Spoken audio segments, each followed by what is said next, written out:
All right. This is Founder Laerun, and I am here by my lonesome. Lady Shell's actually working on something today, so I'm going to do a little bit of streaming in regards to character creation. So if you've never built a character with Fantasy Grounds or Fantasy Grounds Unity, I'm going to go through a little bit of that. I didn't really plan on making this so much a educational thing, but I think, with enough people, and if you guys have questions, go ahead and ask. All the characters are going to be themed around the frost snow type thing. Hey, good evening, Alan. And what I'm going to do is take that and kind of build characters around that theme. I'm going to prepare these for the upcoming setting in case I need to use some characters for that game. So I'm going to actually make these all mid-level, and the characters will actually be more geared towards that sort of gaming style and such. So sit on back and relax. I will take occasional breaks and see where you guys are at as far as questions go. But first and foremost, I want to lay out my screen a little bit nicer. So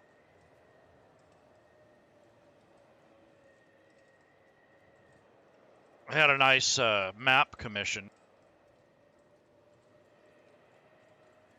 Occasionally when I do this, I'll lay out some photos to kind of inspire me when I'm working. That way I'm not getting bored and I have to see the same old thing. Kind of like having pictures up, so it kind of inspires me to work and such. It's kind of like that. It's therapeutic, I guess. And then I have some other artwork, and I'd already been working on Winterworld, so all of this stuff is kind of already in my wheelhouse as far as content, books. In my library, I had a whole bunch of different books that I want to use. There's tons of different things that I could put in here for assets. So I'm going to go ahead and load some of those books up here shortly. And then I'm going to build some characters that are kind of located in an icy environment. So we will see how this goes. So I want to go to library mode. And I'm going to click all just so I have all the banners available to me for the time being. And then under my map assets, I have this ice worm, which is kind of cool. So this is kind of inspirational. I actually had this commissioned as well. I'm pretty happy with this artwork. This is a really good artist. He's done some stuff on the DMs Guild. He's Luis Prado. He's probably one of the better fantasy artists I know out there, and he's also into comic books. He's a pretty cool guy. All right, so now that I have my inspiration, I'm going to lay out my table. So all I'm doing right now is unlocking certain sections, and I'm actually putting them in order so that when I use Fantasy Grounds, I'm not going to be all messed up and miscombobulated. I want to have everything kind of laid out where I'm going to have it. And then I have a PC that I started yesterday, and this was a sorceress. But since this is live, I might start from scratch because I already have part of this done. So I'll come back to her later. She was an interesting build. She had some abilities that are above and beyond normal. Almost like an alien. She was born with these frost powers. So I gave her the sorceress class, but she's kind of an outcast. She's a human, but a human variant, and she has an albino look to her, like she suffers from albinism, but at the same time, because of her strange look, she also has powers of the snow. So I've used some third-party products to supplement her, and I'm going to go through the library now and load some content. Right now, I just have the SRD loaded, which is what comes with Fantasy Grounds when you first purchase a license or a subscription. After you update it, it pulls in this stuff here. So I'm going to click on modules and start loading some books up. Anybody have any chat or questions or comments or even grief? Let me know. Review. Yeah, this is live. Nope, it's not a loop.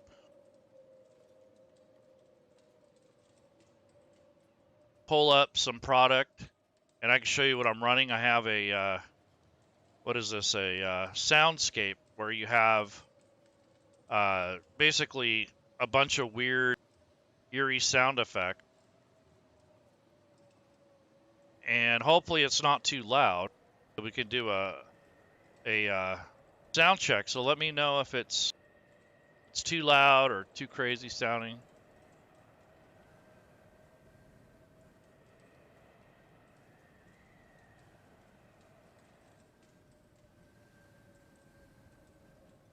Okay, that's good to hear.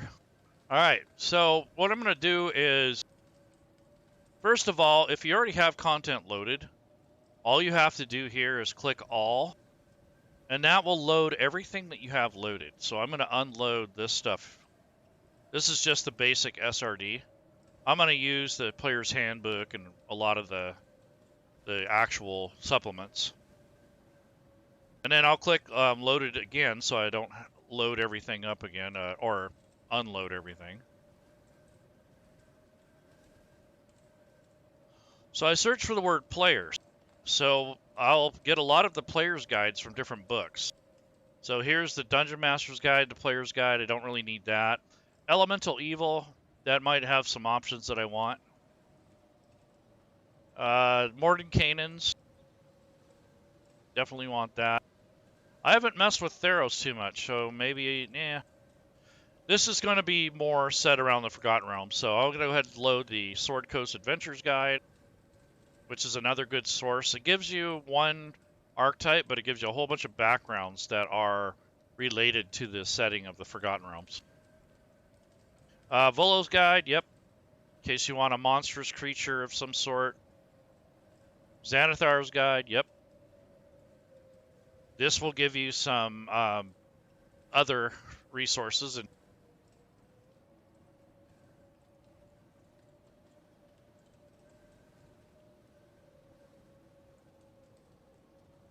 And there's a couple things here. Face of the Forgotten Realms. This is a third-party product. It's on the DM's Guild. And it is pretty cool if you're into clerics, druids, those sort of things that worship. They get their powers from things like that. These supplements, I recommend them. They're third party. This one was made by the main author is Michael Watt. I like his products. They're pretty good.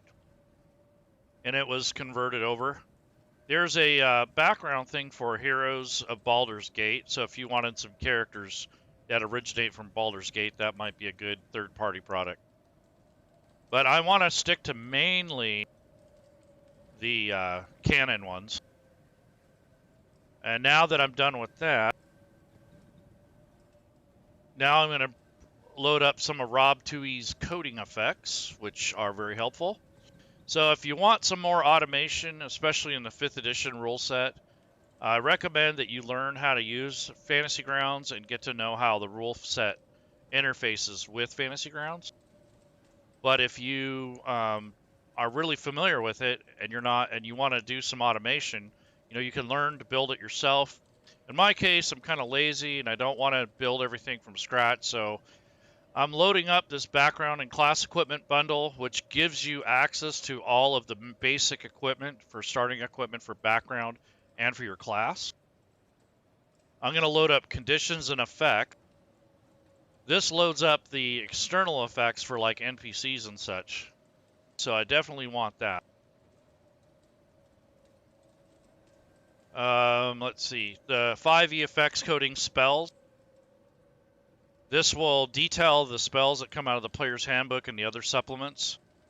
And it will make them more complete and easier to read and also more organized.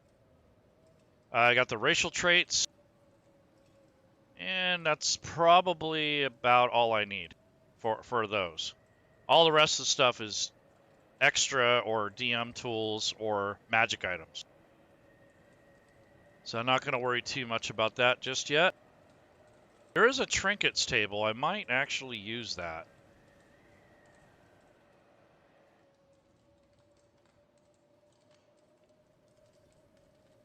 Yeah, he's got a 5e trinkets table with item.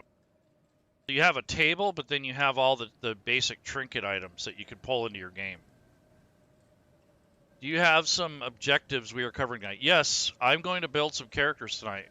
Right now I'm just picking out my library, and what I'm going to be doing is building characters based off of 5th edition rule set with Fantasy Grounds, but they're going to be themed for the winter. So for the upcoming setting, for the new ice frost dream of the Ice Maiden, or whatever you want to call it, Maiden of the Frost Dream, or Icicle Pop, Icicle, whatever. All I know is I was already working on it's Ream of the Frost Maiden, but what I was working on before was Winter World, so it's already kind of in my mind. So I thought I'd build some characters that are based off of the setting for Forgotten Realms, and also for the new upcoming setting for the Ream of the Frost Maiden. And, you know, this is going to be kind of like a party that I'm going to use in case I want to play something. They're all going to be around 5th level, so you get to see more of the materials and the techniques and such. So I'm going to go ahead and get the player's handbook. Right now I've downloaded or loaded most of the books that I'm going to be using.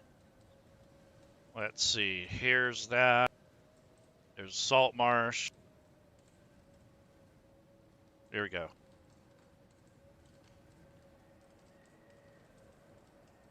Yeah, we're going to do some character creation, and I got you excited to see what you build. Yeah, me too. The theme is like frost. You know, I was thinking about building a sorceress and then a, well, I already kind of started that. But anything kind of based off of the north, you know, the Arctic areas. You can do a barbarian, a scout, you know, anything that would kind of make sense for an Arctic adventure. So we'll see what happens. And then there's let's see, Dragon Heist. We don't need that. There is a supplementary module that I'm going to load. And this is the Crystal Shard. So this was a 3.5 campaign, but what it was is an adventure and a campaign guide. So it already has some of the materials that you might want to use for Ream of the Frost Maiden. I mean, it has a map of 10 towns, and it's pretty cool. So I'm going to use that for background and for material. And then Zacchaeus, the guy who does all the third-party content, if he sees a product that he really likes and he doesn't like the maps, he creates his own. So I'm going to load his map pack, just in case. And then I have 2 third-party map packs that I'm going to load that are from Chris McDermott. He does the meanders. So he has this Game Tile Warehouse 2020 or something like that. But he, when I click load, that will load a couple map packs that are based on frost and ice and snow. So I'm really loading up here on themed products. So if I type the word snow, nothing comes up. If I type the word ice, then I get a whole bunch of stuff. So what do I have here that's related to ice? Dice, Ice Crag Monastery, that might come in handy. You know, just things to help kind of give this more flavor instead of being generic.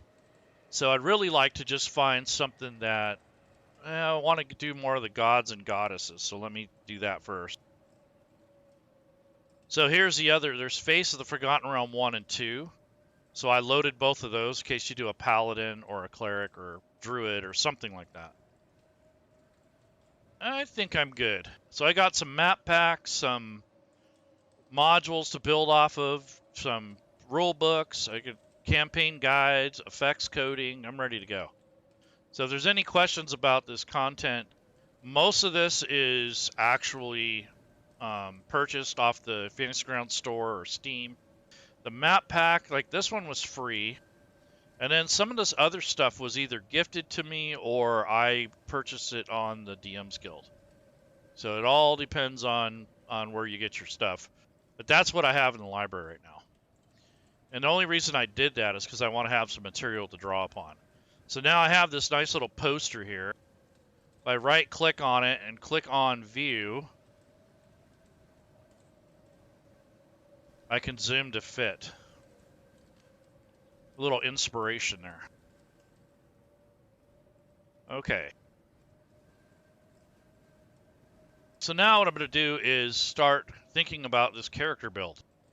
So I want to open up the character PC window up here on the top right. And like I said, I already kind of started a sorceress, but it's a little bit too far along to really be helpful to you. So I'm going to start a new character by clicking on this add item, or in this case, it'll add a character sheet. And once you have the character sheet, then you can go ahead and stretch this out. I'm just going to put Ice up here for now. I don't know what his name's going to be. I can make a macro. So a lot of the earlier editions of different VTTs and such had built-in dice rollers.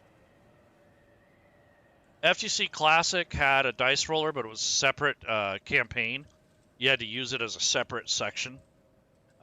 Unity gives you the opportunity to create your own macros. So I'm going to do the 4d6, drop the lowest. So there's a command, right/die, and then I'm going to put a space after that. And I'm going to put 4d6, K3.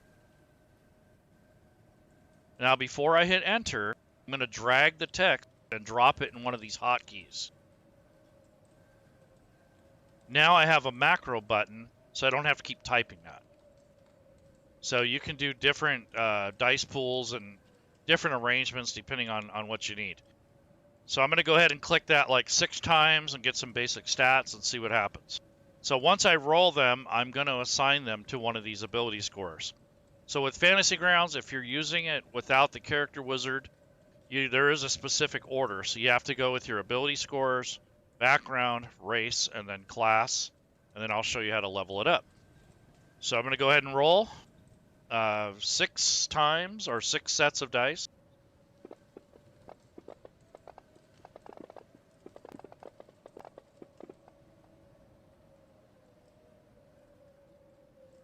Not bad. 16, 12, 18, 15, 11, 11. And this dropped all the lowest die. So really nice set of numbers to work with. So I think I want a consensus from the chat. So either we build a barbarian or well, we'll build both, but a barbarian or a scout, like a ranger type. Or we can build a druid that's kind of themed on the ice realms. Or even a wilderness warrior that's geared for the snow. Or a hunter or a trapper. Or maybe a guide. Something along those lines that has a little bit more martial ability. And then I was thinking about building maybe an ice wizard or, something kind of cool like that. But I already kind of have a sorceress like that. So I didn't want to overplay that too much. But maybe as some kind of god or goddess worshipped cleric or a paladin maybe, or some sort of, maybe even a bugbear or some kind of big burly, creature that could survive out here. A gnoll or something like that. Druid, everyone says. Ranger, druid. Mountain dwarf, barbarian, druid. Well, we got 3 druids. Are you going to set up a point buy system? In this case, no, I didn't. I bypassed that. I used the dice roller. You could do the point buy if you wanted to, but it doesn't have a built-in one. So I had to kind of use the roller instead. But what I'm hoping is that when you use the the character wizard, it has a built-in thing where you can use point buy. I just did it the old school way, so that's what I've done. So we're looking at a druid. At least that's what the vote party says. Barbarian, ranger, druid, druid, druid. Okay, we got 3 druids. Okay. Sorry, folks. Druids is the one we're going to do. All right, so basically, most druids need to have a fairly high wisdom. So, yeah, I guess I lost my scores, dang it. Oh well, I kind of knew what some of them were. So there was an 18, so I'll probably put that in wisdom. What race should he be? That's another thing I want to think about. And then there was a 16, so maybe dex or con. What do you guys think? Should I put it in dexterity or con? Depends on the race, too. So we can make this guy a Goliath instead of a human, or we can make him a wood elf or a human variant, or perhaps something a little bit more crazy like a bugbear, or I don't know, something that would be fun to play. And you're going to have the druid that's going to be mountain dwarf. Okay, we can do a mountain dwarf. Tabaxi, yeah. Cat, I could see that. Half giant. I don't have the stats for half giant, but a Goliath would be pretty close. Okay, half giant it is. Let's see. Now I'm going to have to roll. So mountain dwarf, tabaxi, half giant. So I'm going to roll a 6-sided die. And I'm going to see who it is. So I'm just going to go in the order of what you guys asked for. I'm going to roll a 6-sided in the dice tower. And 1 to 2, it's the first. 3 to 4, it's the second. 5 to 6, it's the third choice. 6. So mountain, half giant. Yeah, so Goliath druid, yep. So that's going to be what it is. So I rolled the dice, and Goliath it is. So the 6 says Goliath. All right, so other than that, I don't have to worry about strength too much, or con probably. So probably put 16 on dex. And I have an 11, which I will put in intelligence, and charisma, a 12, and then had a 13. So there's my stats right here. Oh, and another 12. Okay. So this is what I have for my stats. That was pretty good rolls. All right. So now it's already calculating the dex bonus for initiative. All the stats are in now. So my next step is a background. So I'm going to come over to the library, and I'm going to change this to create PC. So I don't want to have too many banners opened. Just the ones I'm going to need for character creation. So I'm going to go to background. And I need to pick a background that fits this guy that's, wandering around in the cold wilderness. So ones that come to mind, obviously, you can have a folk hero or a far traveler, a hermit, maybe a Harper agent, an outlander. Let's see. Yeah, but any of those. But you got to remember he's also a Goliath, so maybe an outlander, or I don't know. It's up to you guys what you want him to be. Anybody? Background? Okay, outlander it is. So when I drag and drop this on here, it automatically adds these features. So I get athletics and survival right off the bat. So that's cool. So it records it on the sheet. So it's already athletics and survival as per what I get for that background. There's some starting equipment that you get And you're proficient with one language, one musical instrument, and then you get the Wanderer feature. So that's pretty cool. All right, so the next thing is we're going to pick is race. So I'm going to close this, and I'm going to go to races, and I am going to look for this Goliath. Here we go. So it comes out of one of the other books. So it's probably Elemental Evil or something like that. So I will go ahead and drag and drop that onto race. And what it did is it added +2 to strength. I got the Mountain-born feature, which I believe is like a resistance to cold, which is cool. I got a +2 on strength, +1 on con. So that is cool. And then my size was added. So now my strength is 14, which isn't bad. I have a 14 con, which is decent. And I have an 18 wisdom, so this character's pretty beefy. So not bad for a Goliath. That also helps, so he doesn't have to have a lot of armor to have that AC as +3. Okay, so now that I have the background and race, the last thing to do is class. So just remember, if you have never used Fantasy Grounds before, just do ability scores, background, race, and then your class and level. Right now, I already have athletics and I have survival. So when I pick my class, I don't want to double up on those.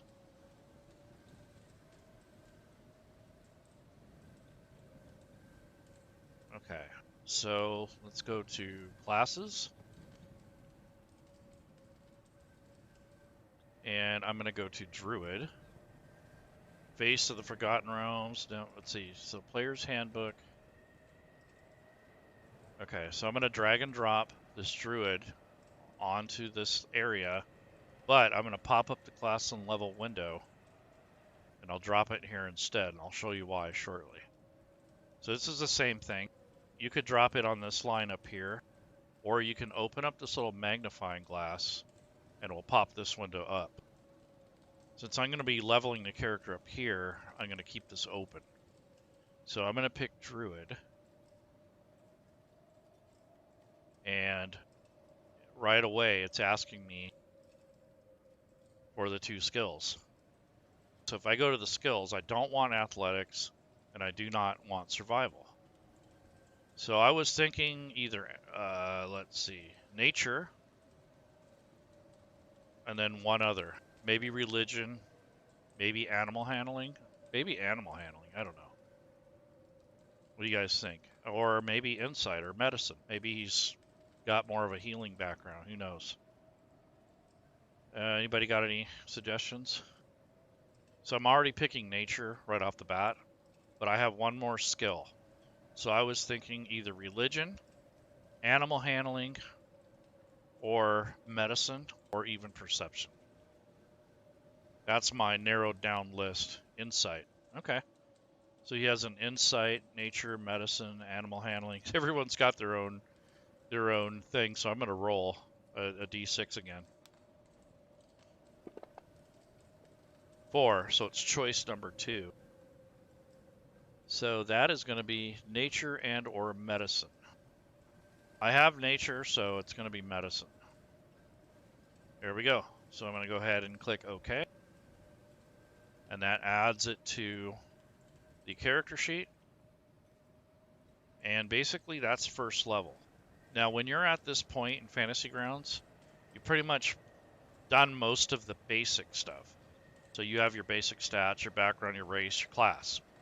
Once you're here, look at your skills, and if you don't have at least 4 skills, something's broken. So you either doubled up, or you didn't drag and drop something correctly, or whatever it is. At this point, though, Fantasy Grounds will not let you go backwards or delete anything. It will, but it's really tough to fix it. So you might as well start over at that point. If you use the character wizard, however, you don't have to commit to any of the changes until you're done. So the character wizard has its benefits. I like to show things this way because this is the long roundabout way. The drawback is that you can't fix this once you've moved past the ability scores. It's difficult to go back here and try to figure out everything that was changed, and then you have to go to your abilities and change all that too, and it's a real pain. So just remember that if you use the character wizard, there's more flexibility. If you're going to do it the long way, like this is the old way, the way I'm showing you, you have to do it in steps and in a certain order. And if you make a mistake or accidentally break something, you're going to have to start over. So I just wanted to let you know it's kind of a caveat that a lot of people may not know if they haven't used Fantasy Grounds. How is my snow sounding over there? Is it too loud? Can you guys hear that in the background? The snow and the wind and all that weird background noise.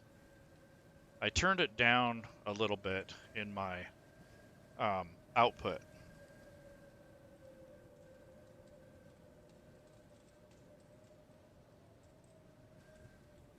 I just don't want it to be overwhelming.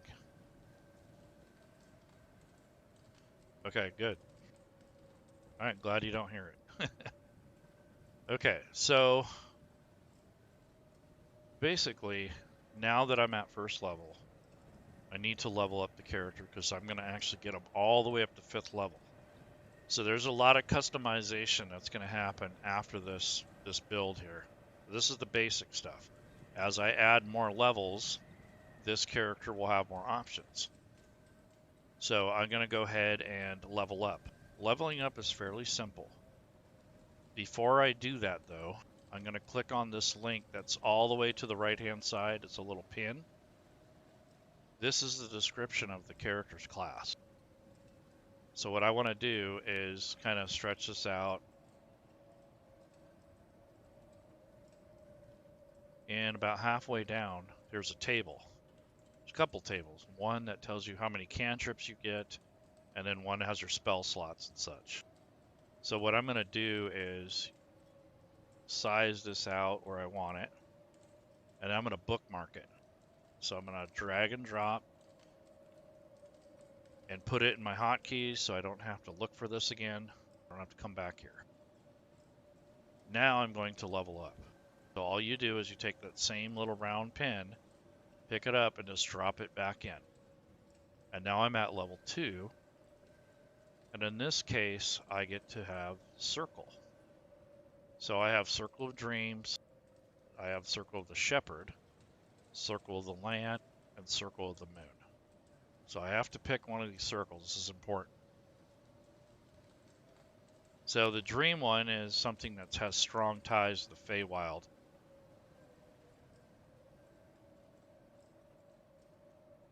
The Shepherd is basically the commune with the spirits of nature, specifically the spirits of beasts from the Fey. Circle of the Land is more, tied in with the trees and the stones and the mountains and those sort of things. I can see him being one of those maybe. And then Circle of the Moon is basically a full tie into the wilderness and guarding the wilderness. So this one would give you higher access to greater animals quicker. The other ones don't normally give you that. So it all depends on what circle. Slight delay from your questions to seeing them on your side. Yeah, sorry about that. So we got 2 land, a moon, and a shepherd. Okay, so it looks like land it is, because that's the tiebreaker there. Okay, so we're going to do Circle of the Land, and I'm going to go ahead and hit OK. And that adds your bonus circle these skills that you get. So your abilities are all listed here, and those came in as you're leveling up. Your traits are already there from your race, and anything you're proficient with is listed here. And then there's also a choice of 1 extra language. So I'd probably do Sylvan or maybe Elvish or Dwarvish, something like that. And then you have a bonus cantrip when you have the circle of the land, so that's cool. You get natural recovery. So at second level, when you meditate and commune with nature, once per day on a short rest, you can expend spell slots to recover. So you basically have like a kind of like a bonus healing thing. And then your circle spells are like bonus spells to whatever is related to your actual domain, or your, in this case, a circle. You have spell casting, which is just your druidic spell casting. The Wanderer comes from his background. It says you have an excellent memory for maps and geography. You can always recall the general layout of terrain, settlements, or other features around you. So this will do him a lot of good. Also, you can find food, fresh water for yourself and up to 5 other people each day. That's really important in the wilderness, provided that the land offers berries, small game, water, and so forth. So when you're in the wilderness, this guy would be the guy to be with. And now I'm going to go to level 3. And that just adds more levels. And as you're leveling up, it gives you your hit points. What it does is at first level, I got a D8 plus my con bonus. So I had 10 at first level. Then each successive level, you get half of that rounded up. So at each level, I got +2, so there's 4.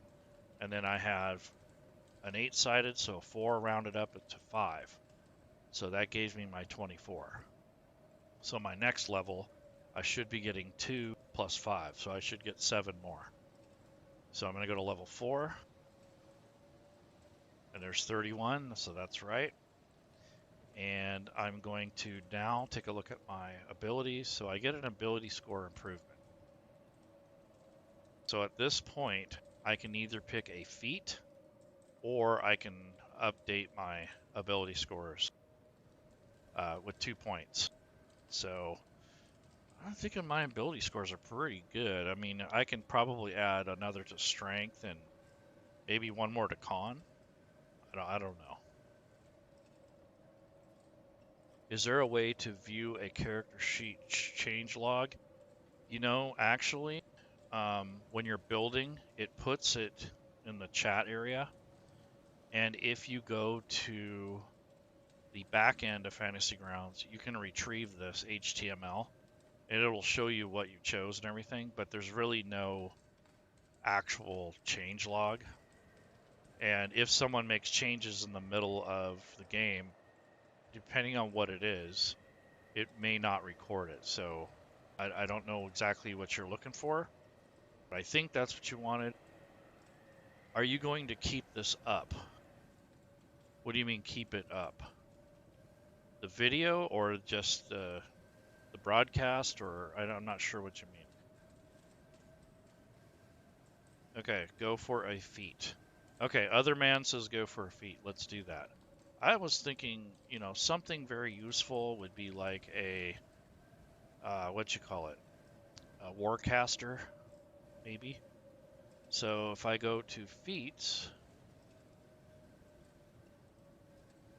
and I go to the abilities tab, there's a spot up here for feats. So I have alert, athlete. I'm thinking defensive duel, yeah.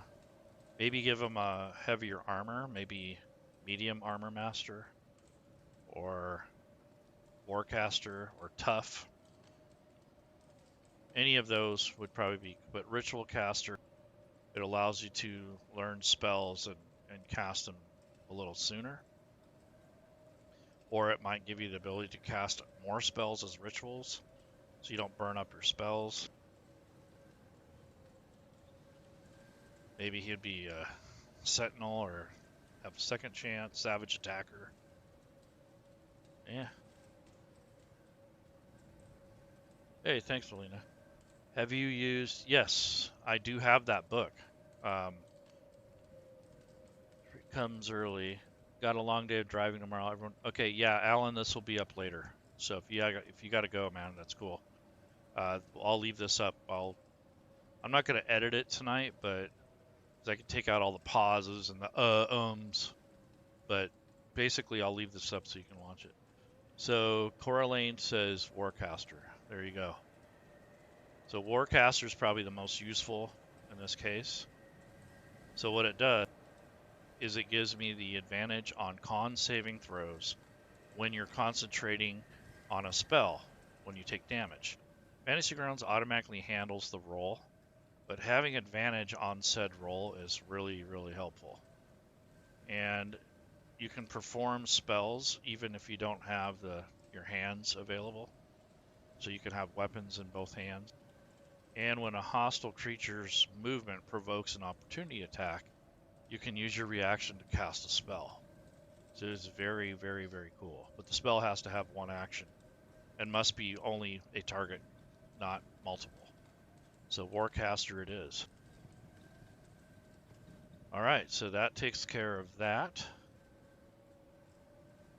Yep, okay. So what I like to do as a player is I will notate what I did here.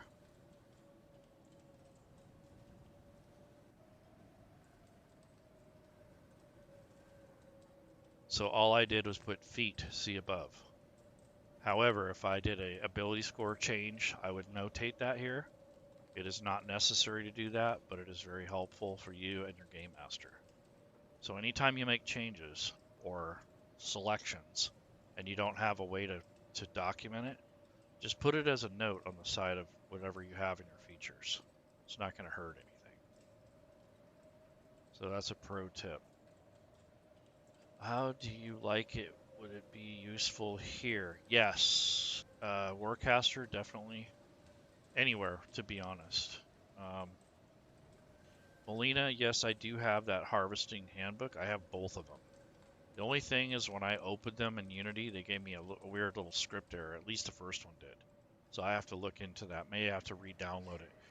But as far as owning it, yes, I have those. All right. So back to this. I'm going to load up to level 5 now.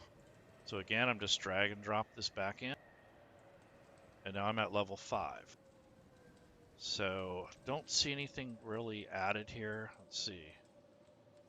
The Druidic Circle. Nope, nothing changed till 6th level. I have a Druidic Language, which is kind of cool. Natural Recovery. That was that thing. That doesn't change till 6th level. Okay. Probably just got more spells and more hit points, which is fine with me. I'm going to pick another language. So I was thinking Sylvan or Dwarvish. I think Dwarven actually makes more sense.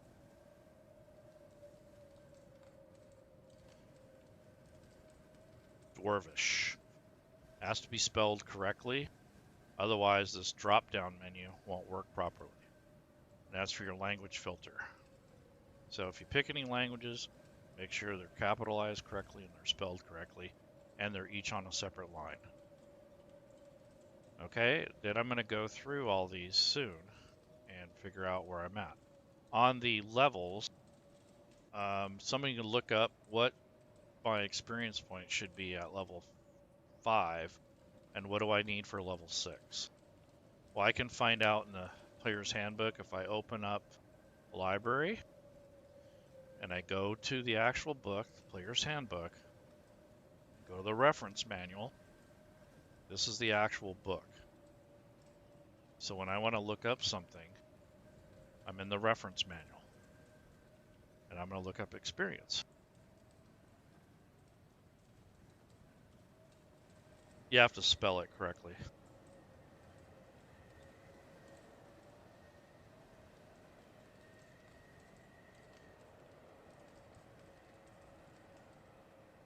Okay.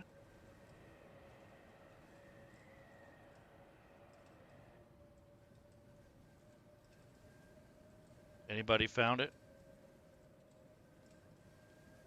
Let's see. Nope. Okay. So what I'm going to do is, I don't need to know that right now. I can look this up later. Let's see. I'm going to take a look at all my stuff now. So I'm going to close that. I'm going to close this for now. I'm also going to go to my front page and take Outlander,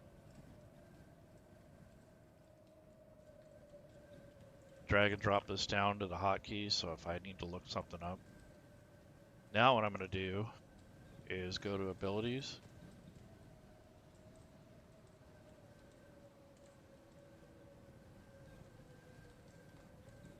Ability score improvement. Already took care of that. Bonus cantrip. We will look at that shortly. Circle the land. This just kind of describes your circle. Circle spells. This is your bonus spells. So I'm going to put that with the cantrip. Druidic circle. That just explains what that is. So I put that there. Druidic is the language. So I will add that.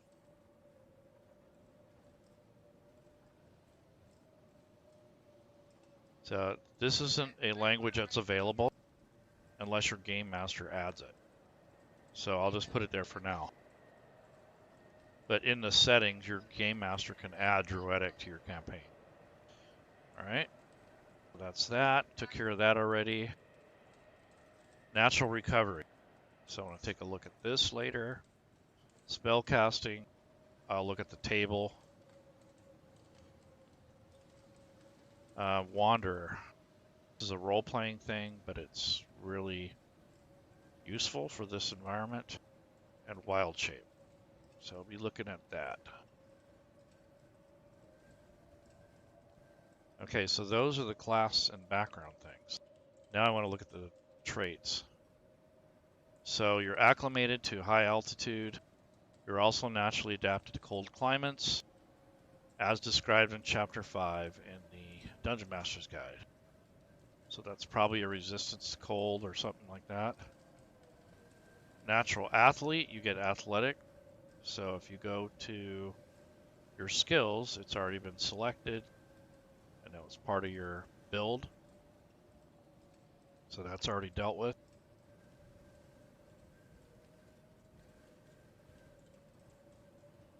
Powerful build.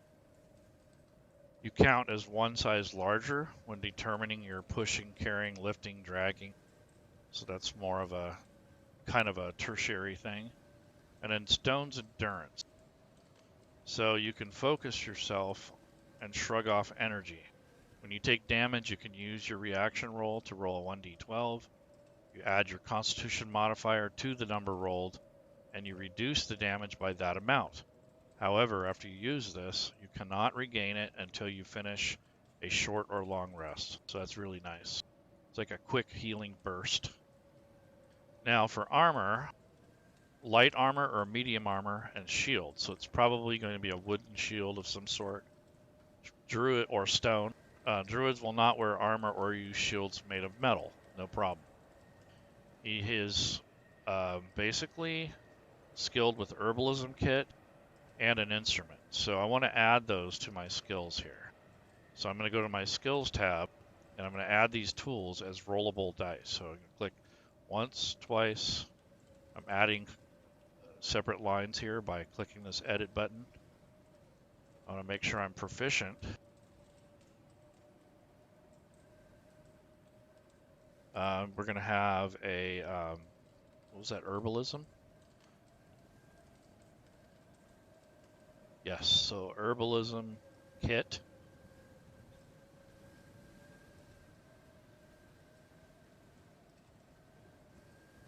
So you might be able to make a poultice or maybe some kind of potion later on down the road. Then you have your instrument.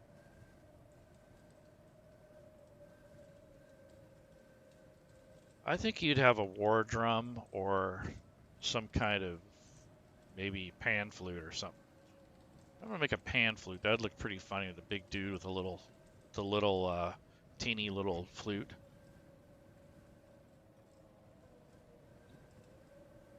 So since he's 5th level, I'm going to go ahead and just give him the flute and the tool, the herbalism kit. He's already proficient with it. He doesn't have it in his inventory, so I will grab that.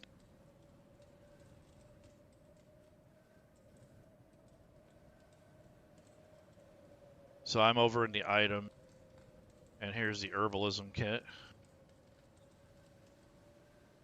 And then I'm going to also add the instrument,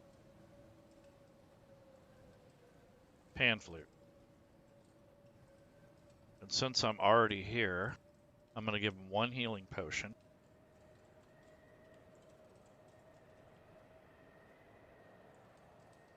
And then I'm going to give him his background gear and such while I'm here. So I have a few extra things I gave him right off the bat. I think I'm going to give him a cloak.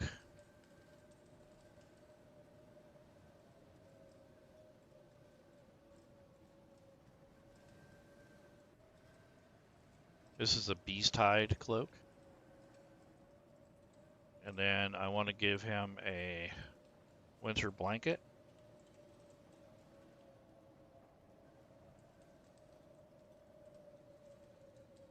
And I think when I do this, I'm going to actually go to the library and open up parcels because I have the Rob 2E module.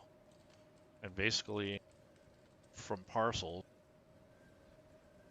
I can add the 5E background and class equipment parcels. And I'll get his background, which I think he was, what, an Outlander? Yep. So from the Outlander equipment, instead of individually finding them and looking them up and making them, we actually have those already made. So this is kind of a time saver. So what this is a parcel that has all the stuff in it already and the starting gold. So I'm just going to drag and drop that over here and it'll populate everything in the equipment area. So I'm going to drag this over. There's the Outlander stuff. And if you scroll down, you get the starting equipment for a druid. It has all the other classes too. And there we go. So that makes that quicker.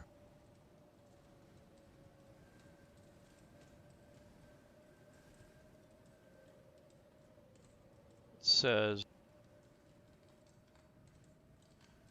Viola. Oh, for equipment. Sorry about that. I didn't see your suggestion for the actual, what you call it, for the instrument. I picked pan flute. I thought it'd be ridiculous. Have this big old guy playing this little tiny little flute. Kind of being comical a little bit. All right. So now, I'm going to close that for now. Okay, so we got all the equipment. When you get equipment, what I'm doing is I'm going to go ahead and organize it. So I have a backpack. So I got a bedroll. And if I do a capital B, it auto spells this. So it's automatically going to put this under the backpack, which means it's stored in there. My winter blanket is going to be in there. My cloak should weigh at least a pound, if not 2. And I have that on, so I'm not storing that. My traveler's clothes, I have those on, so I'm not storing it. My herbalism kit, I will store in my pouch.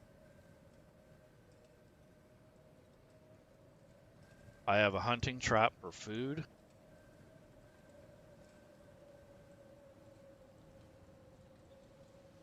So that goes in my backpack. I have leather armor, so I'm wearing that. I have a mess kit. That's also in my backpack. My pan flute will go in my pouch. And you want to make sure these are spelt with a capital letter, just like they are in the equipment. Because what you'll see is they'll start bunching together here, and this is what you want to organize, so you have everything underneath a certain category. So the potion of healing is going to go in my pouch.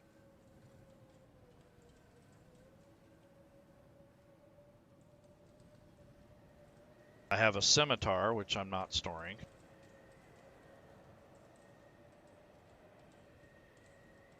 My food, rope. I have a shield. I'm going to put wooden in parentheses. Doesn't really do anything, but if there's a fire, there'll be a notation of it. The sprig of mistletoe is a spellcasting focus, so I'm going to put that in his pouch.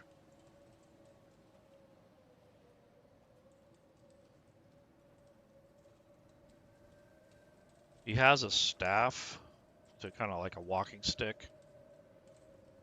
Tinderbox. That's going in his pouch. Putting his torches in the backpack. He has sort of a hunting trophy. I'm not sure what it is yet, but that'll be in his backpack. And I'm putting his water skin in his backpack so it doesn't freeze. I mean, it'll be ice cold and maybe a little frozen. But so anyways, everything's nested now under where it should be. Anything that's going to be stored should be in a container or loose like I have it now. Anything that's going to be worn could be loose or left out. But when it comes to actual, like armor and such, those need to be equipped. So the leather armor's equipped, the scimitar's equipped, and the shield. The staff isn't really a weapon, but I imagine I could turn it into a weapon. But it's more like an arcane focus, so I don't really think I need the staff, but so I'll just go ahead and I'm going to delete it. I don't need it because I already have the mistletoe. And if I was going to do anything, it would be a sling. So I'm going to grab a sling because he doesn't really have any missile weapons. He just has the blade or the scimitar.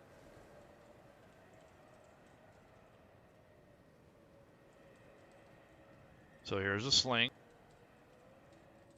and the sling bullets. And the bullets will go in the pouch.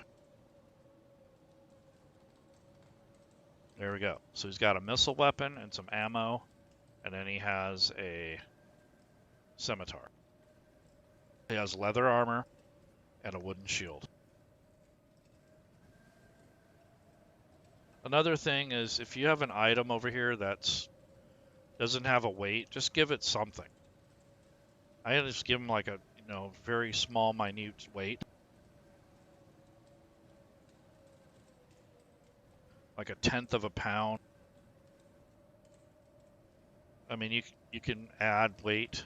They don't have to weigh that much, but everything should have a weight. I don't care if it's feather. It still has some sort of weight. And then that calculates down here under your current, along with your maximum push and pull. But if you remember right, his race gives him double that, I think. Anyway, so now that I have that, there's my starting gold. My current. Now, if you have a reason to drop your backpack, you click on this carried, and you can drop all the contents that's stored in the backpack, and that frees up your weight. Then you can put it back on once you pick it up back up, or if you recover it, if it was stolen, anything like that. So that's just a little tip.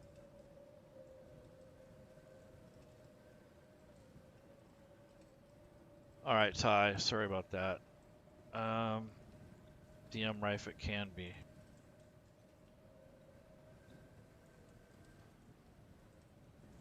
Huh.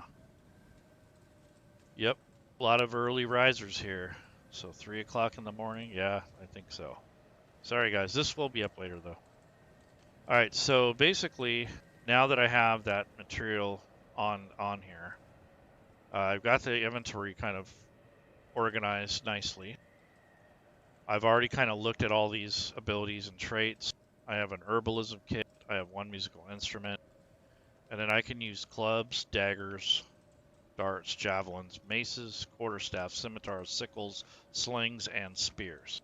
So ideally, I would probably give him a spear and get rid of the scimitar. And I don't think there is a reason for him to have a scimitar. Although it is allowable to him, it's a starting equipment. But I'm going to substitute the, well, maybe, let's see. Yeah, so this is 1d6 finesse, so he gets to use his dexterity to use this weapon as opposed to strength. However, if he uses the staff two-handed, he can do 8 points of damage instead of just 6. So there's your trade-off there. So if you want to min-max a character, you can. I'll just leave him with his scimitar, and that way he gets his dex bonus. But I was thinking about giving him a spear, because it gives you more flexibility. You can throw it, you can use it single-handed, or you can use it two-handed. So it's more like an all-in-all tool, and more like a hunting tool as well. So that's what I was thinking. You know what? I'm going to give him that spear. So I'm going to get rid of the scimitar. And I think it makes much more sense for him to have a spear than a scimitar. Okay. So the spear is going to count mostly on his strength on melee attacks. But when we get to the actual coding and such, I'll show you can turn this into a one or two-handed weapon. It does more damage. And then we can take a look at what his capabilities are with throwing it. But I think spear fits him better, and this is what I'm saying with customizing your character. You know, you can get all this preset stuff, but you really want to fashion it to have a theme, and also to have more of a cleaner organization. I think with the hunting stuff that he has, and that being that he's a big Goliath out in the wilderness, I don't see him wielding a scimitar. I can see a spear or javelins or something tied to his back, but I don't know. And he has a sling too. So these are more hunting implements than killing. So that he can defend himself, but I think more or less he uses those for hunting. So that makes more sense for this build. Yes, the staff can be a weapon too. Yep. Quarterstaff is something I'd rather have than that small staff they give you, which is more like a walking stick or a wand. But I got rid of that, and I traded it for the sling. Let's see. So I try to keep it somewhat balanced. He doesn't have anything overpowered, so the only thing he has magic is that potion of healing. Other than that, he doesn't have any magic items, and he's 5th level. So I might give him something later. I don't know. Doesn't need to happen. Okay, so on the notes, obviously he's going to be male. I'm going to make him look like he's about 28 or 29. I don't remember how long Goliaths live, but that's what his apparent age is. I know he's got to be 6'11" or something. And probably about 245 pounds.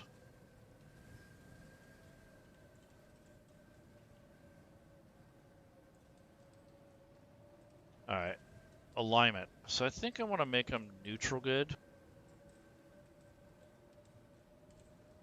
And as far as the god or goddess, I might go in and pick something for him. I haven't decided yet. It could just be nature, you know, something real basic. But if I go to the library and I go to the guides that I loaded,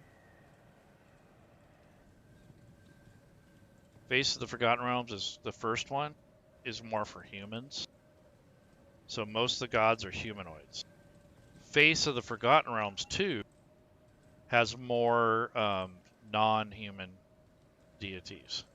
So if you wanted to look at, you know, the different gods, there's different dwarves, elves, gnomes, halflings, you know, those sort of gods. But if you want more of a human one, then you'd go to the Face of the Forgotten Realms and look at those. And here's all the basic faiths that are available for the realms. These are more of the human-like ones, or the ones that are more recognized. Probably might go with Myliki or Sylvanas. Sylvanas is... Yeah, because he circled the land, so that makes sense. So Sylvanas makes sense.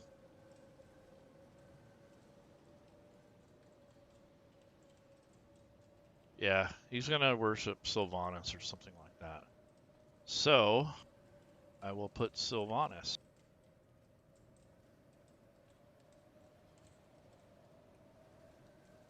And that will be his worship. And then if you open up Sylvanas, he's a Sylvanite. There's an event that propelled him towards the worship or the recognizing of Sylvanas. It talks to you about this ritual and such. So I'm going to unlock this and put this in my notes. So here's a table. So I'm going to go ahead and roll, because this is the event that actually shaped his worship. So roll a 1. I never felt at home in the place I grew up. The local temple or shrine to Sylvanas is the only place where I felt at peace. I was drawn to the faith as a result. That's perfect. So I'm going to drag and drop that text. So that's what started him into this religion. And now I'm going to copy and paste this data.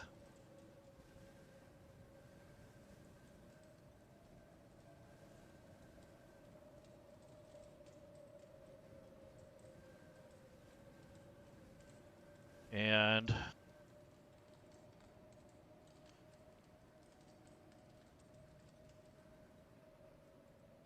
that way whoever plays this character has an idea of what their god is about. So that's pretty cool to have that extra data in there. And then as far as these personality traits and such, you can make them up, or in this case, I had the Outlander, and use a table here for the origin of the Outlander. So let me see where he started. These are his options, so I'm going to roll. He was a bounty hunter at one point. Wow. Okay. So bounty hunter it is. That makes sense, sort of.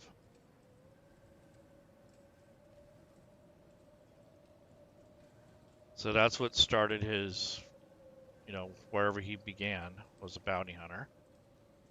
And now he has all these different characteristics. So I'm just going to roll randomly on the personality traits. You can have up to 2 of them.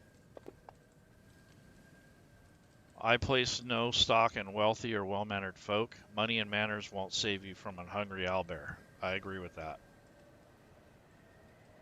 I can see that. You roll another time. I once ran 50 miles without stopping to warn my clan of an approaching orc horde. I'd do it again if I had to. Definitely makes sense. Ideal. It is greater good. It's each person's responsibility to make the most happiness for the whole tribe. Sounds good. Here's what keeps them bonded or grounded. I am the last of my tribe. It's up to me to ensure their names enter legend. Makes sense. He's an outlander, a loner. He used to go out and track people down. Now he's found another way to live. And flaws. So there's no room for caution in a life lived to the fullest. So what he does is he kind of goes a little overboard on things, but I think that's an interesting twist to him. All right, so he might indulge too much or something. All right, so that's basically his background.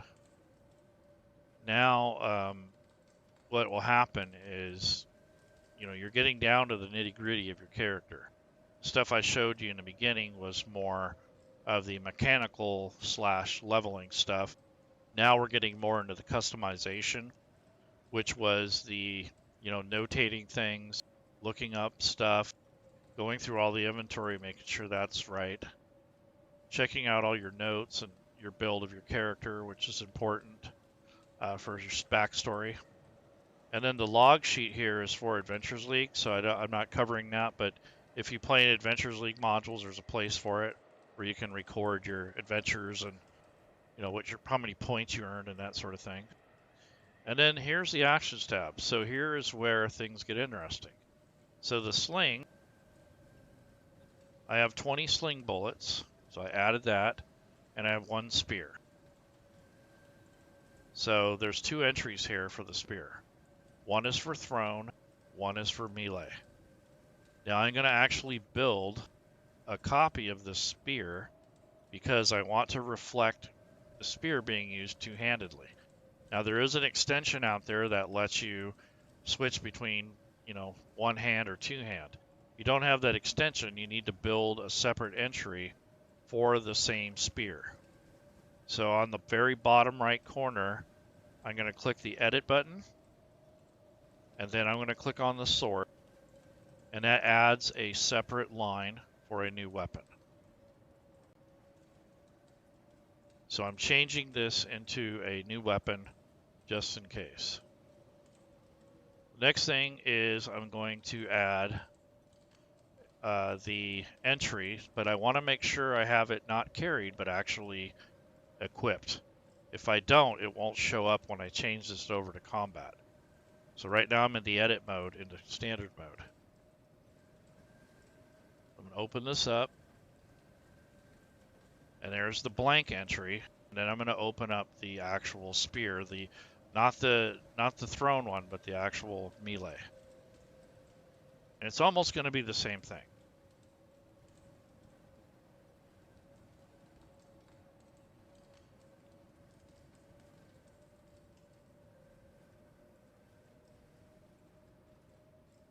So all I did is copy and paste, except I'm labeling this as two-handed so I know which one's which. I'm going to copy everything over here except for the damage amount is going to be a D8 instead of a D6 because it's thrown and then versatile a D8. So I'm going to do this, and that is the base damage. Instead of 6, it's now 8. And then I just drag and drop piercing over to there. So they're both almost the same, just this one does more damage, and this is the two-handed use as opposed to one-handed. So that is why I did that. So now you have 2 entries for the same weapon. However, you have it in 2 different variations. Well, 3 if you count the thrown. So now I'm going to exit the edit mode, and as you can see, there's a little clear thing here. That's not an actual item, that is just another instance of an item, so there's really no link to go to the weapon. You want to read the weapon description, you can click on one of these, and it will tell you. So this is the thrown one, this is the melee with one hand. Say you're using a shield or whatnot, that's what you would use. If you're not using your shield, then you can use it two-handed. Or if you're not using your sling, you can use it. So this is just a way for you to notate that and also to make sure that you have the correct damage.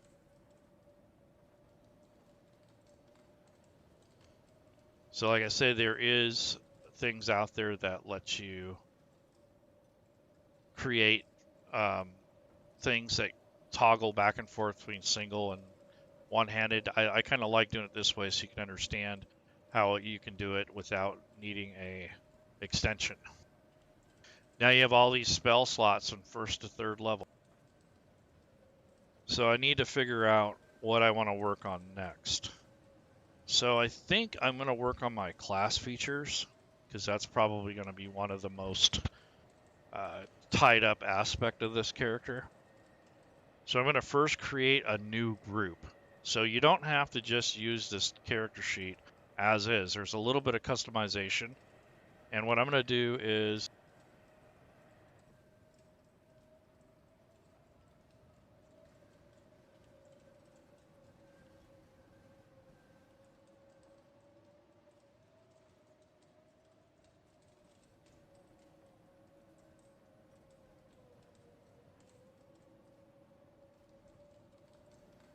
Okay, so what I'm going to do is create a new group. Right now I have spell slots and spells and weapons. Well, I want to make a new group that's going to track just the stuff for my class abilities and anything related to my domains and such. So I'm going to go ahead and click the edit button on the bottom right, and I'm going to click on add power,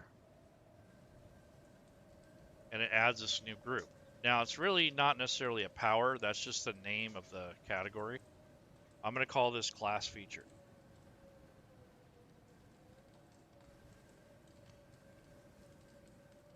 Once I click over here on the left, it will update the name of it. If you keep your cursor over on this side, it'll say powers until you click over here. Because if it thinks you're still editing, it won't change this name until you click over on the other side or you click somewhere else. So this is my section that I'm going to use for all my class features. So what I'm going to do is go to the library, the spell banner, and the Rob2E coding effects are actually stored as spells. So even though these are not actually spells, they are treated like spells. So if I go to the 5e coding effects and I look up, let's see, there's a race traits. See, I don't think I loaded it. So let me go to library, modules. Yeah, see, for some reason I didn't enable the class features.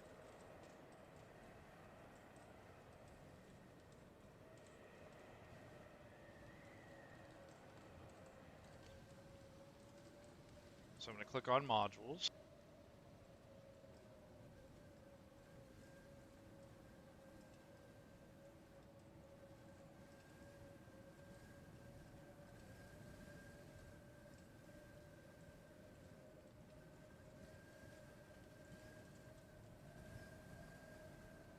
And while I'm waiting, just going to see if there's anybody in here. There was more. Looks like everyone went to bed.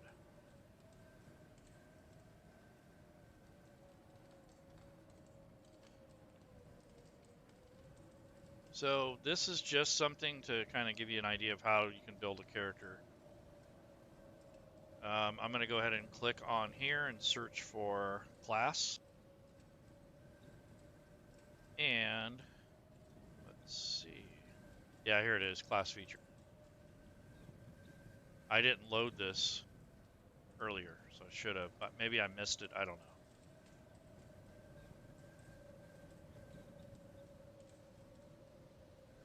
Okay. So now, let me start over. So I went to spells. Here's the class features now. So what I'm going to do is I'm going to add a druid ability.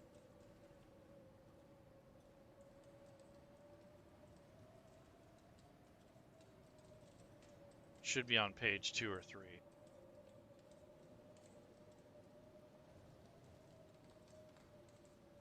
There we go. Druid. So there is, let me make sure. I'm going to go to these things here. So natural recovery, that was one of them. Drag and drop it right where it says new spell or ability. And there it is. Wild shape.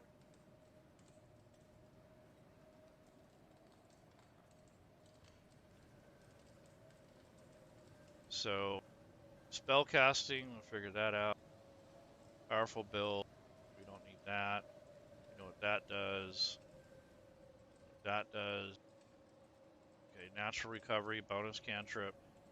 Okay, so we're gonna have some bonus spells here, which are in your circle, and then a bonus cantrip. So after I get done with this area, I'm gonna go ahead and check that out too.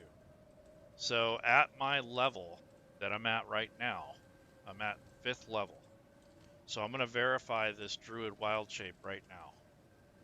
So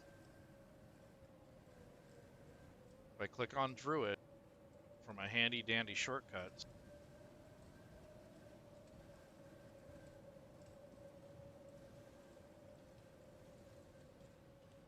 Okay, so I get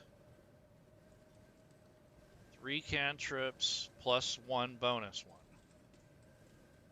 So I might as well take care of that while I'm here. Well, actually, oh wait. Let's see. I wanted to know my wild shape thing. Okay, so at second level, okay. So I'm at 4. So I get 1/2, no flying. Example is like crocodile type creature. So you can stay in beast form a number of hours equal to half your druid level.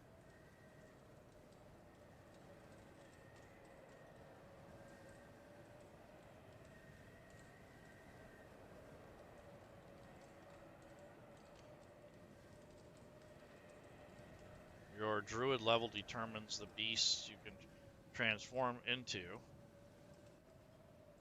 which we know the 4th level is half. Let's see. You can use this feature twice, and then you can regain expended uses after a short or long rest. So what we want to do is make sure that this will expend properly.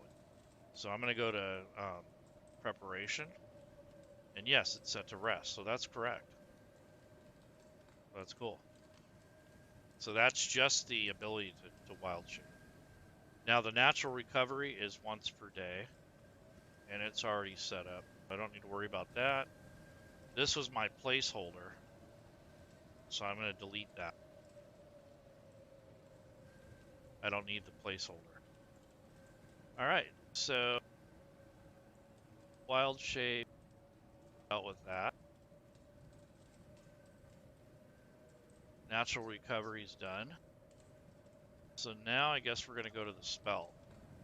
So for the circle spell, I'm going to put those in my class features because they're basically bonus spells. So I get 1, 2, 3, 4 different, yeah, so that's a level 3 spell. Yeah, so at these levels, I get these spells. So I'm going to look those up, but I need to change the category. I need to change it to spells. And then I'm just going to look them up. I'm not going to filter because they could come from other schools and other classes and such. Hold person. And which one is it? There's 90 feet and then there's this. So you get the 60-foot variation. So that is going to come here. So that goes into this area for hold person. Then you have spike growth.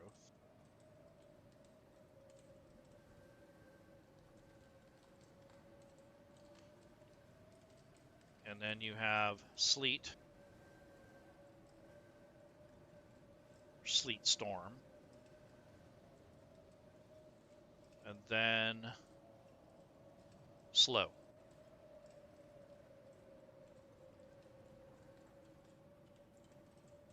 Okay, so these spells, they will always be memorized or ready to be used. That's why I put them in a separate group. Now these are based off of wisdom, just like your spell casting. So in class feature, I'm going to open this up and I'm going to change this ability to wisdom because this spell group is separate from your regular spells. Fantasy Grounds knows what the spells need to go to, but if you put them in a different category, if they're based on a different ability score or if they don't have anything in there, they may not calculate correctly. And that is why I changed that. So this is kind of the getting down to the nitty gritty here of customizing your characters. So we want to make sure you kind of see what's happening here. And then I have a bonus cantrip. I could put it in this class features area. Being that it's a cantrip, I don't need to worry about it because you can cast those all day long. There's no recovery or anything. So I'm just going to add it with my pool of other cantrips. So I have 3 at 5th level plus my bonus one. So with that spell list that I had earlier under spell, what I'm going to do is, first of all, I delete the search criteria. I'm going to go to 0. So that's cantrip. Then I'm going to go to ritual. No, don't want that. Source, just regular druid.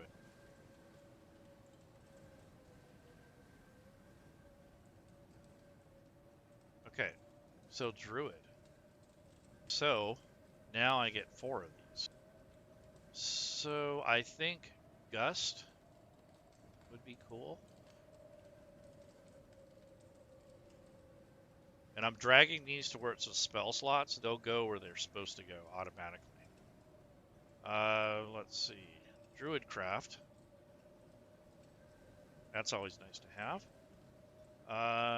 Let's see. Thunderclap might be okay. Let's see. Produce flame, poison spray, mold, earth, magic stone, infestation, guidance. Definitely want that. And create a bonfire. What the heck is it? You know, that might be useful for survival. So I might do that. There's produce flame. There's shape water, shillelagh, thorn whip, and thunderclap. Thunderclap actually might be good for like causing avalanches and such, so I might just do that. Alright, so we have some utility, some offense, some buffing. That's pretty good. So what I do here is I double check. Yes, it is wisdom, that's what it's based on. And then I check the anything that has a saving throw. Like, yep, there's your strength saving throw of DC 15, that's right. And a con DC 15. So I always check that before I move on. So that's correct. Now, the rest of the spells. So technically, I could pretty much use any spell I want within reason. I have first level spell, second level spells, and third. I'm just going to grab the ones that I tend to use more often. And then from there, I'm going to select the ones I have prepared. The ones that are in class features, the bonus ones, I don't have to worry about those. Those are prepared always, and so are the cantrips. The rest of the first, second, third level spells, I have to consider which ones I want to prepare for the day. I'm not going to drag all the spells over, but I'm just going to drag the most common ones. So I'm going to go with Animal Friendship, Beast Bond, Charm Person, Create, Destroy Water, Cure Wounds, Detect Magic, Entangle, Fairy Fire, Fog Cloud, Good Berry, Ice Knife. Do I really need that? You know what? I'm gonna do it. Ice Knife. Healing Word first, and then Ice Knife.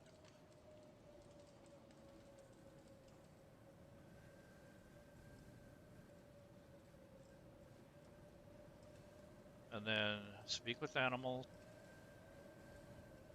and Thunderwave.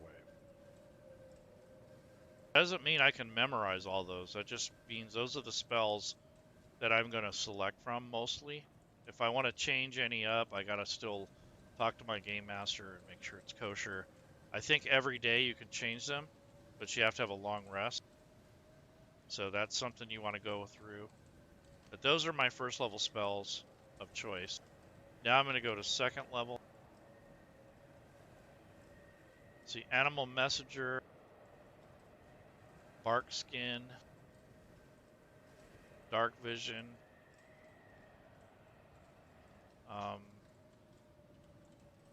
Find Traps, Flame Blade, Flaming Sphere,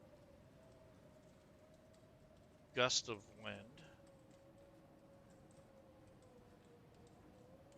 Healing Spirit. That's been revised. Let's see. Hold Person. Heat Metal. Hold Person. Lesser Restoration. Moonbeam. That's probably about it. Warding Wind. I mean, that's plenty there. And now I'm going to go to 3rd level.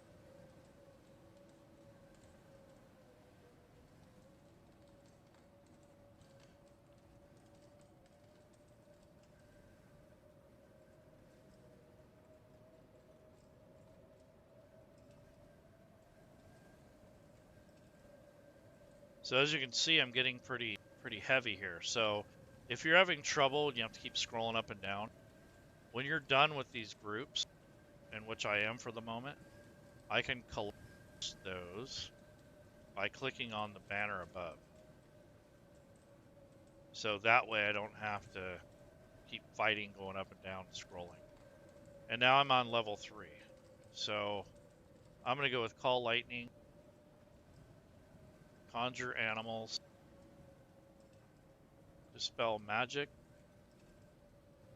Erupting Earth, Meld into Stone, Sleet Storm, I think I already have that. Speak with Plants, Water Breathing, Water Walking, and Wind Wall. I think that should do it. So now that I have all those, I'm going to compress them or sandwich them down so they're not spread out.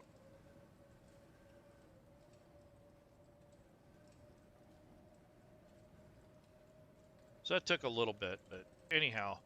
So now you have your prepared spells. So I can prepare 4th level, I can have 4 of them, plus my bonus spells don't count as preparation.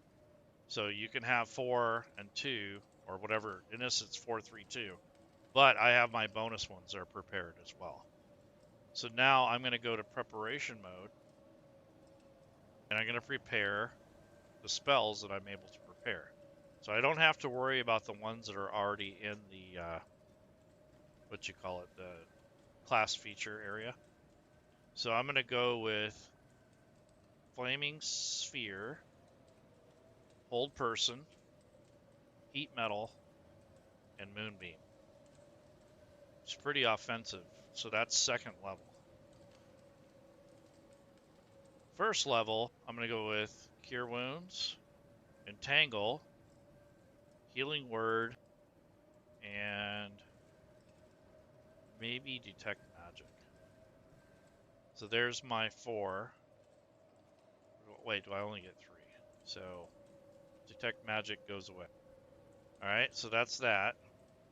And now for my last level is I'm going to do,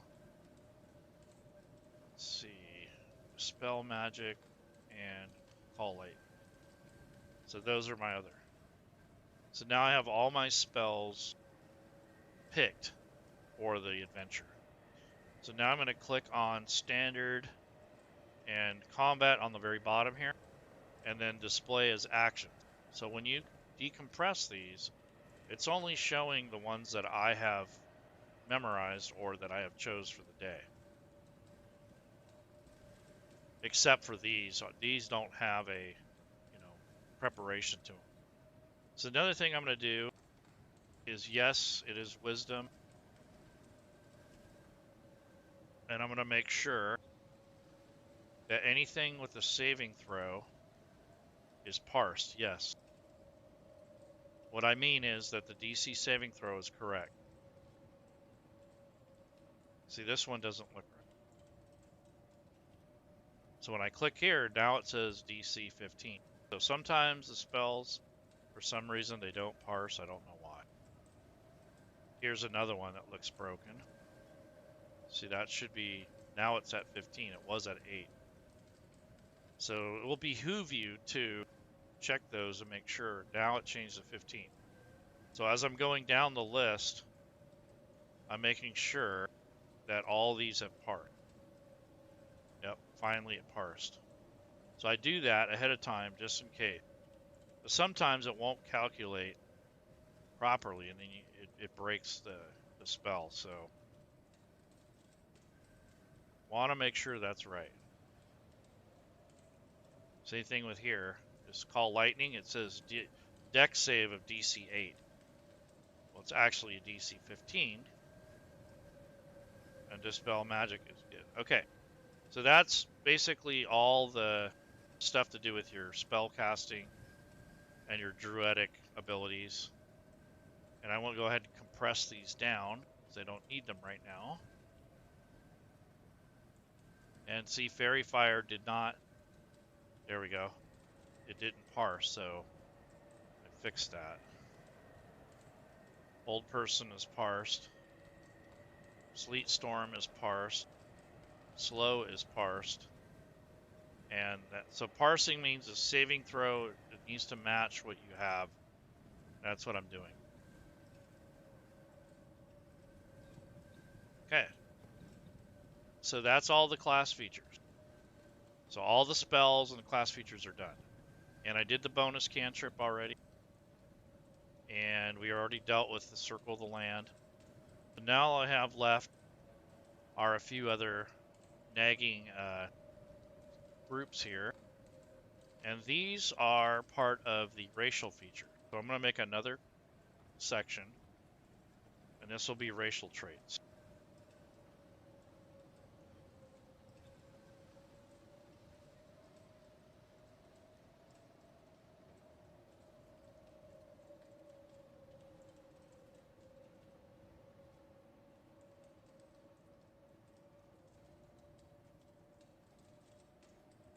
So this racial traits are going to be part of this group here.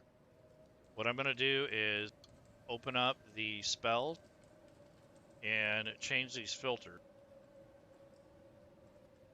Because I don't want any level selected. I want the racial traits selected. And I want, what do you call it? The Goliath race selected.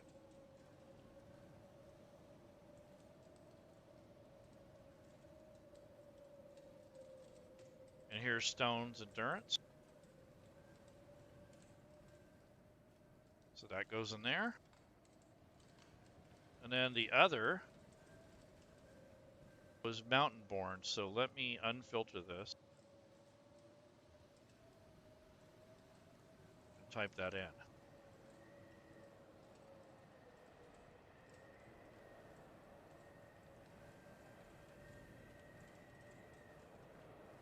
So Mountain Born, basically we'd have to describe it. You're naturally adapted to cold climates.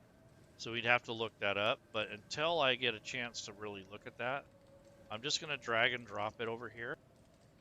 It'll try to make its own group. But what I'm going to do is copy and paste this group name into the same thing, and then they'll be in the same cell. So this way you at least have the notes here, so you don't have to go back to your abilities to look at it. And then if I can do anything mechanically with it, I'll look that up later and see if I need to do anything. Probably not, but because normally these would already be coded. I mean, with Rob 2E's effects. So if I go to spells and I change this,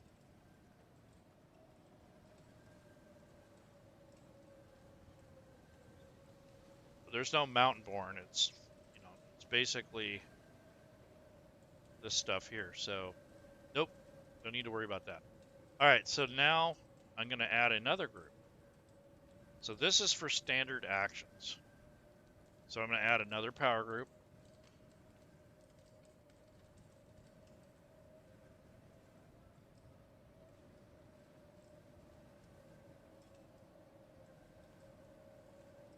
Okay, so Dragonborn. Okay, we don't want that.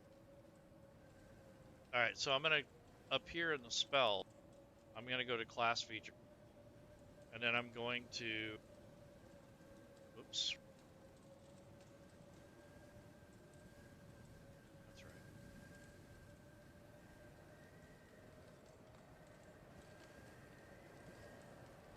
Let me get back to spells. Okay. Class feature. Now there's 4 features here that are not necessarily for any given class, but I'm going to call this standard action.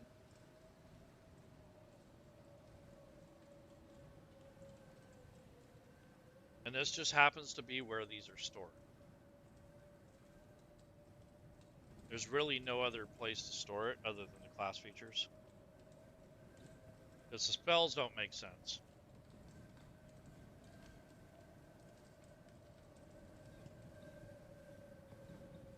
Okay, so I have this standard action. I just drag and drop all 4 of these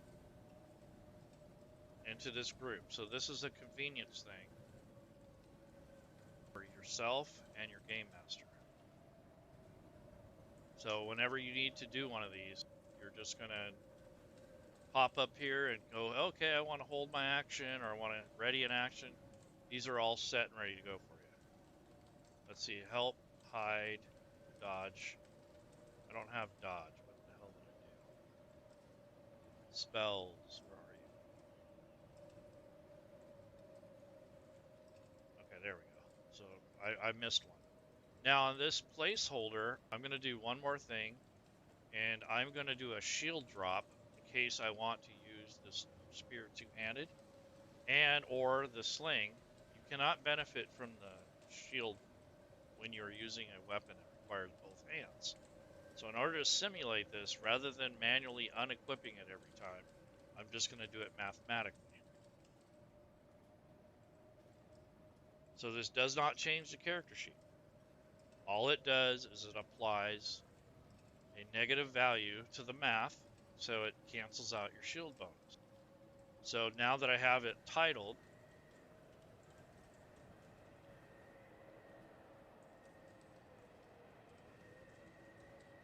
okay, so shield drop, and then I'm going to right click on it and add an action. And the action I'm going to add is just an effect, and it adds another line down here. I'm going to open this up. Right now it's blank, so I'm just going to call it shield drop. And I do this for martial people that fight with two-handed weapons. This is mainly for versatile weapons. So shield drop with a semicolon after. AC, which is armor class, colon, -2. The other thing is changing the targets. Instead of being applied to other people, it's only going to apply to yourself. So just make that say self. And there's no duration. You just pick it up and then you can turn that off. So now that I have that coded, I'm going to go to combat and display as actions. And as you can see, all the buttons here have a function of some sort or another. And there's my other dodge I was looking for. So delete that. Okay, dodge, help. Oh, hide is missing. So it wasn't dodge, it was hide. So back to spell and the hide action. Okay, there it goes. So help, dodge, help, hide, and ready.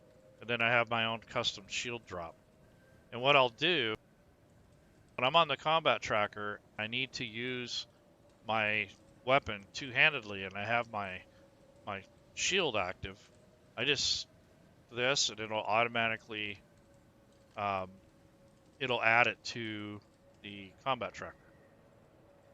And then when I want to get rid of it, go to the effects and minus it out. So in this case, if I hit shield drop, it automatically puts that in there. It does the math. It does not change the character sheet in any way, shape, or form. It just cancels out that +2 shield bonus. That's it. So that's a way to kind of manage that without having to do a lot of work. Little work up front, but much easier in the back end. So action hide. Ah, there it is. It actually went to the wrong place. There we go. So I'm just kind of cleaning this up. So you got all your class features, your cantrips, first, second, third level spells, standard actions, and your racial traits. Now I'm going to make one more group. And this is going to be basically for when you want to manually track your equipment. Now, it does not keep track of anything other than usage, and it does not pull or change any of the stuff back here. So this is more of a convenience / tracking thing. It's not realistically going to pull anything out of your inventory. But at the end or the beginning of your next session, you can make those adjustments as needed. So I'm going to go ahead and click Edit button, and I'm going to click the star. This time I'm going to call this, what do you call this? Let's call this basically consumables.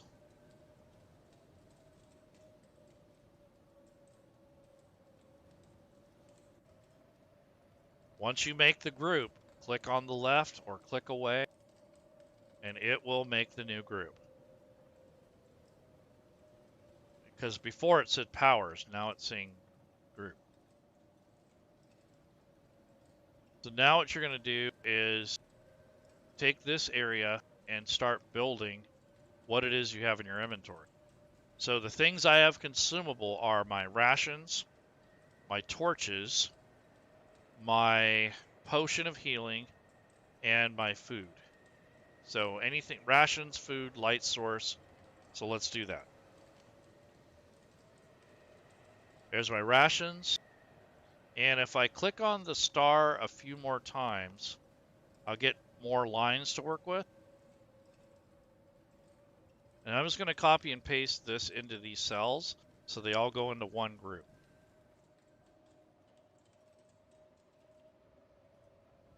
So I hit Control C and then Control V as in Victor. And that gives me these new lines.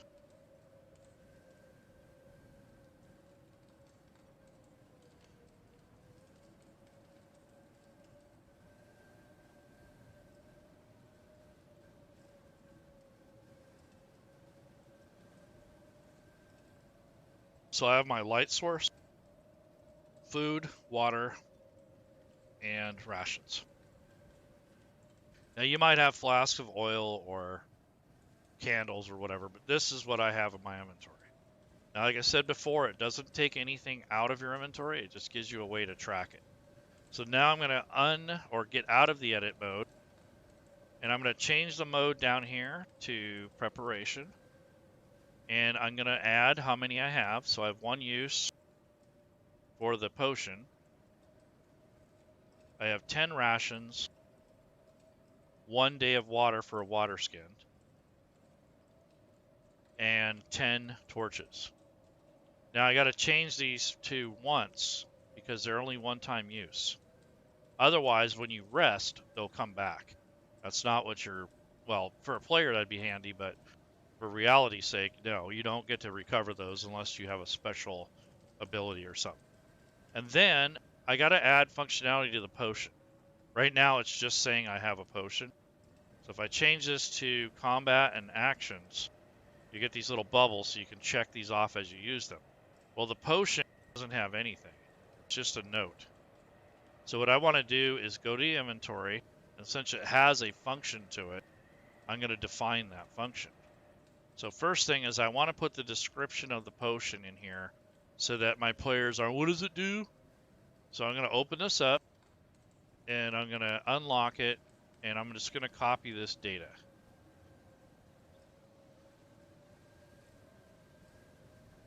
Okay, that's all I need to do there.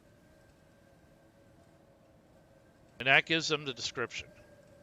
Now I'm going to add the actual functionality. So I'm going to right click on the potion, add action, add this heal button, which is the function I'm going to add. So I want this to heal. And now I need to define what the healing is and how much it does. So if I go across here, open up, I have this function that I need to define. And in this case, it's going to be healing. So if you read the description, it says 2d4 plus 2. So what I'm going to do is pick up a 4-sided dice, right-click on it, so now I have 2, and drop it in there. So that adds 2d4. Then where it says bonus, just going to put 2 there. It's a permanent bonus. So now the potion actually has functionality. So when you use it, say you have 5 wounds, when you go to use it, all you do is drag and drop it onto your character or your ally, provided you're close enough, and it will heal the wounds, and then you would check this off. It disappears off your sheet because you've used it, you only have one use. So when the DM gives you a rest, and he's going to rest for the long rest, it's not going to come back because it's not a spell, it's not a class feature, this is a one-time use. Now, if you go to a store or you find some treasure and you gain back that potion, then all you have to do is go to change your mode down below, and under your standard mode, you can uncheck it, and that would bring it back. Just like that. Same thing with your spells, except for the spells, they actually recover. So spell cantrips you don't have to worry about. But when you're actually playing and you have this set to combat and action, when you use your spells up, or your slots I should say, once you use your spell slots up, all your 1st through 3rd level spells disappear. So if I use all the slots, oh, there goes my 3rd level spells because I used all the 3rd level slots. If I use up all the 2nd level, there goes my 2nd level spells. Then once you use up all your 1st level, they're gone as well. But then, when you actually rest, or take a long rest, or whatever these are keyed off of, you go to menu, rest, long rest, and all your slots come back, and the visibility of the spells that you had prepared come back. So that's how that works. Now, on some of your features, like this Stone Endurance, it gives you 1d12 plus 2 for your healing, but it says you can do it after a short rest. So down here in the standard, or actually in the preparation, you make sure that says rest instead of daily, because rest is a short rest, daily is a long rest. So that's what these mean here. And then you have these one-time use. So that's basically a fully fledged character. Can't think of too much more I would probably want to track. But just remember, you can collapse these levels or these areas when you're not using them. Like if you use up all your spell slots, why keep them all spread out? You know, there's no point. I'd have my standard actions, class features, consumables, racial traits, and my cantrip. I don't need to have all the other stuff. If I've used up my slots, I don't need those. And then I change this to combat and actions. It has all the buttons I need, and it has all the sections and groups that I need.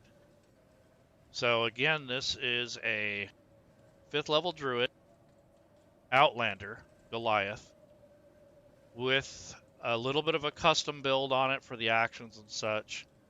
And then the inventory is all complete. All the ability scores are dealt with, or at least considered. And then I have the instruments and weapons and all the basic, all the stuff added. Even the Druidic language, which isn't an official language. So that's done. So all I'd have to do is sign a photo of some sort for a token. So let me think. 5th edition.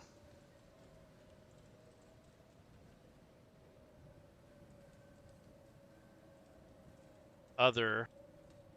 And there we go. Here's our Goliath. So now he's on the combat tracker. He's ready to go. And then if I put him on a battle map, let's see. Library. Actually, let me go to...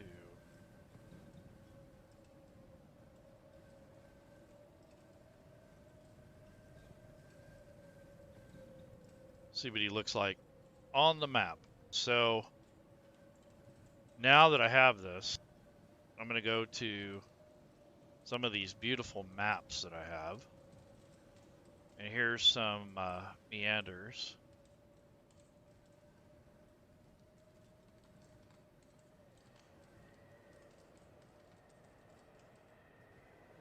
Shard roads. All right. So here's a bend in the trail. And one thing you have to remember is that fantasy grounds will kind of get cluttered, and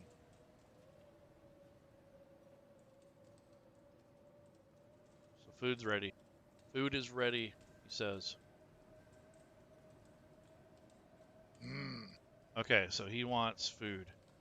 Okay, so I'm going to right click on the map and click layers, and then I'm just going to set the grid and draw it out.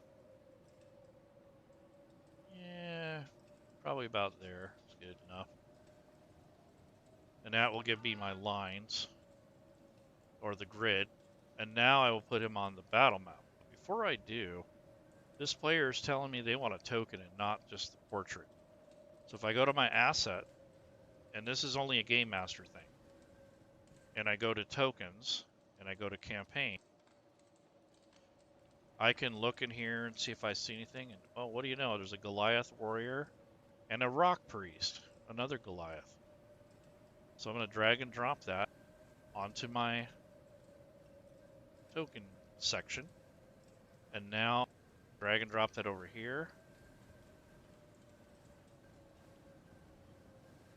Now when I put them on the battle map, it's an actual token. What do you know? So there we go. There's your ice Goliath guy that's getting ready to go into this cave to check it out. Maybe use it as a home. Maybe get his ass handed to him because it looks like there's skulls or something in there. Or maybe that's fallen rocks, who knows. Yep. So you're welcome, Caroline, and everybody else that's watching. I'm going to build another character maybe tomorrow. That's a long session, but at least you guys got a good, thorough idea of how to create characters.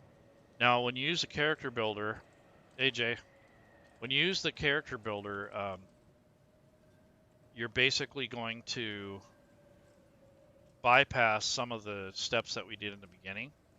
But on the back end, you're still going to have to go in and see about making these adjustments and then adding all of your background and such. So the character generator or the builder, you still have to do some things manually. So there's going to be that. And then when you're actually playing as a player, we'll say, you can have your sheet set up the way I do and the map and stretch it to where you can, actually utilize it. Right click on the map, click on layers, and then, or excuse me, right click on the map, click on view, and then zoom to fit. So that way you use space. And then here, I want to shortcut my initiative roll. I'm going to shortcut my probably survival. And I didn't pick a stat for these, so for instrument, I'm going to go ahead and pick dexterity or charisma, depends on what you want. And for herbalism, that's going to be wisdom based. So I'm going to go ahead and pick survival as one of my shortcuts. And perception, even though I'm not trained in it. And maybe one other, maybe nature. And the reason I did that is so when I'm ready to play, I don't have to come all the way back here. I go to my actions tab and I'm ready to go. Got my shortcuts. And then for when your turn is over, when it's time to pass your turn, you can actually take this little down triangle, which is, when you end your turn. That way all you do is click from there. You don't have to reach all the way over here. Then when you're ready for initiative, you can roll from down here. on your hotkeys. It automatically calculated my bonus, so I got a 20 on my initiative. What do you know? So it's pretty good. So this is my Goliath, and there's the character sheet. This is where you want to be when you're playing. You want to have your actions tab open, ready to go. We're going to call them Ice, but Ice G. Ice Goliath. And then all your stuff is ready to go. There's no looking up crap and dinking around and wondering what's what. When you're waiting for your turn, go down each one of these and read these while you're bored. You know, you should know what you can do. Your wild shapes, we can get into this later. There is an extension that allows you to convert, so you can actually turn into these creatures without having to use a separate character sheet or an NPC. So if you use the critically essential druid, it will basically temporarily change your stats. It will swap out your token for your wild shape, and then all your actions, like your attack rolls and saves and damage, will be associated with the wild shape. So that's an extension and a plugin or a mod that you can get on the DM's Guild. I don't have it loaded right now, or I'd show you, but it makes it much more convenient when you're doing wild shape. And being that I can do it 2 or 3 times a day, that would be annoying if the game master had to keep messing with that. So anything you can do to make this smoother and quicker, that's what you want to shoot for. It's going to take you a little while to get to this point, but once you do, it makes the game so much quicker. Especially in combat, you go, you do your turn, next person, you're not looking up things or moving windows all over the place. You want to keep the windows where you have them. So in other words, if I want this space behind the map, I'll close the map. Before I do, I'll bookmark it. I will close it. And when I need the map to come back up, I can double click on my token, which will bring the map back up. Or I can double click it here on the combat tracker, which brings the map back up. Or if you have your connectivity up here and you double click on your own portrait, it'll bring the map back up. And then you have your shortcut. That brings the map back up. So there's several ways in case you close that. The other thing is having this tall and skinny like this allows you to see everything better. You have a better overview. You're not moving it around. And then having your combat tracker and actions tab ready to go is really handy. So I'd have this probably down here, and you have your combatants. So that should be about it.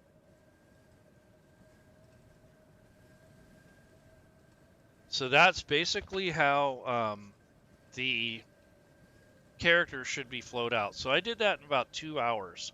So if I was a little bit more prepared and I had all the books and I knew exactly what I was going to build, it'd probably take me about an hour and 15 minutes.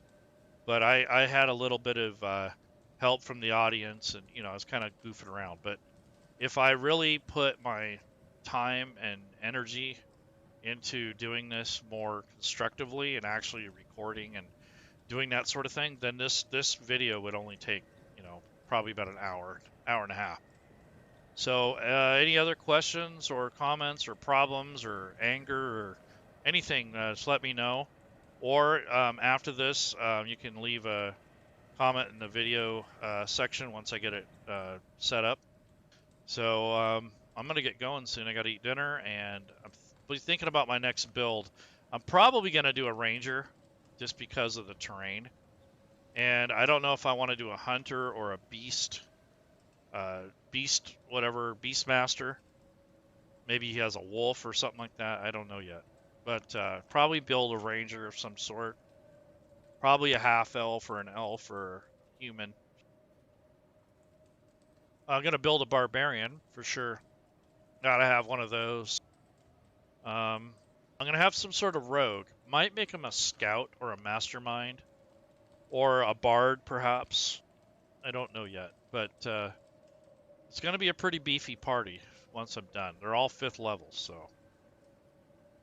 Anybody else got any questions, comments?